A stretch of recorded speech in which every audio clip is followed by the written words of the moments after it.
Hello les détectives, aujourd'hui on se retrouve pour un résumé du tome 24 de Détective Conan et à la fin de ce tome on va apprendre des informations intéressantes sur l'organisation des hommes en noir. Alors qu'est-ce que l'on apprend dans ce dernier chapitre? Eh bien Aibara fait de nombreux cauchemars où elle s'imagine que Jean et Vodka la retrouvent. Un jour en se baladant en ville avec Conan, ils vont croiser la voiture de Jean et Vodka. Ils vont donc décider de mettre un tracker GPS sur leur voiture pour pouvoir les suivre et les écouter.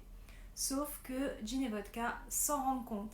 Et dans la voiture, ils retrouvent un cheveu d'Aibara, cheveu qu'ils reconnaissent immédiatement.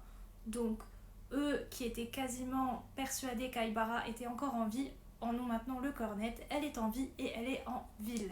Et ils se disent que, étant donné qu'elle a mis un tracker, elle va forcément les suivre et ils vont pouvoir la retrouver au lieu où ils se rendaient initialement, puisqu'elle va les suivre et tombant sur elle. Alors où est-ce qu'ils se rendent? Ils se rendent donc à une cérémonie funéraire et au téléphone, ils parlent d'un certain Pisco qui doit effectuer quelque chose. C'est très mystérieux et il s'avère qu'à cette cérémonie funéraire, eh bien, un des invités est tué, un lustre lui tombe dessus et c'est le geste de ce fameux Pisco qui devait tuer ce monsieur. Alors Conan, il va enquêter sur cette affaire et ce fameux Pisco est dans la salle et il reconnaît Aibara qui est enfant, puisque pour rappel, les hommes en noir ne savent pas qu'Aibara a rétréci. Ils savent qu'elle est encore en vie, mais ils ne savent pas sous quelle forme. Et étant donné que bon, on est dans un manga et que quand on est enfant et quand on est adulte, on a exactement la même tête, eh bien Pisco reconnaît Aibara et il va l'enlever. Une fois qu'elle a été enlevée, Conan il arrive à rentrer en contact avec elle par son petit badge et par les lunettes qu'il lui a prêtées. Et il lui conseille de boire de l'alcool puisqu'elle est enfermée dans une sorte de cave à vin, puisque quelques chapitres dans des tomes précédents, Conan avait bu de l'alcool et il était redevenu adulte pendant quelques minutes ou quelques heures. Donc il lui dit, bois de l'alcool, comme ça tu vas redevenir adulte un certain temps et tu vas pouvoir t'enfuir en passant par la cheminée. Chose que fait Aibara. Donc elle se transforme, devient adulte, sauf que à nouveau Jean et Vodka la retrouvent et sur le toit du bâtiment, Jean et Vodka vont lui tirer dessus parce qu'ils souhaitent la tuer.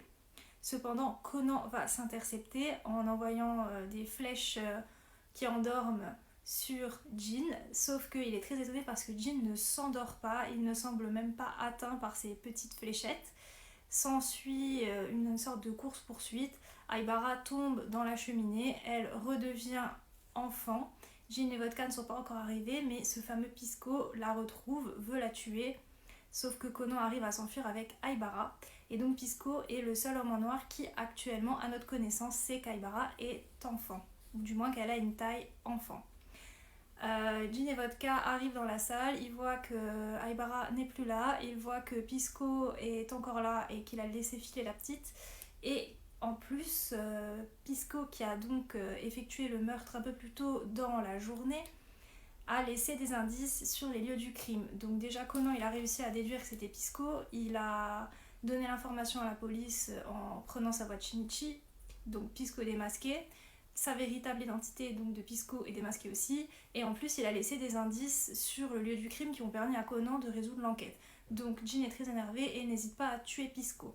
Donc ce qu'on apprend dans ce chapitre, c'est que déjà les hommes en noir sont désormais persuadés que Aibara est en vie, cependant aucun d'eux actuellement ne sait qu'elle a une forme d'enfant, et on voit que les hommes en noir n'hésitent pas à se tuer entre eux si jamais les missions sont mal effectuées.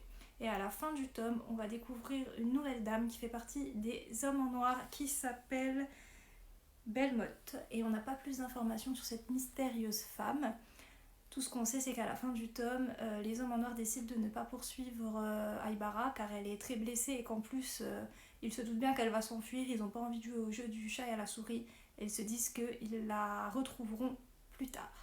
Voilà, c'est ce qu'on a appris dans ce nouveau tome de Détective Conan. J'espère que le résumé vous a plu et je vous dis à la prochaine. N'oubliez pas qu'il n'y a qu'une seule vérité. Ciao!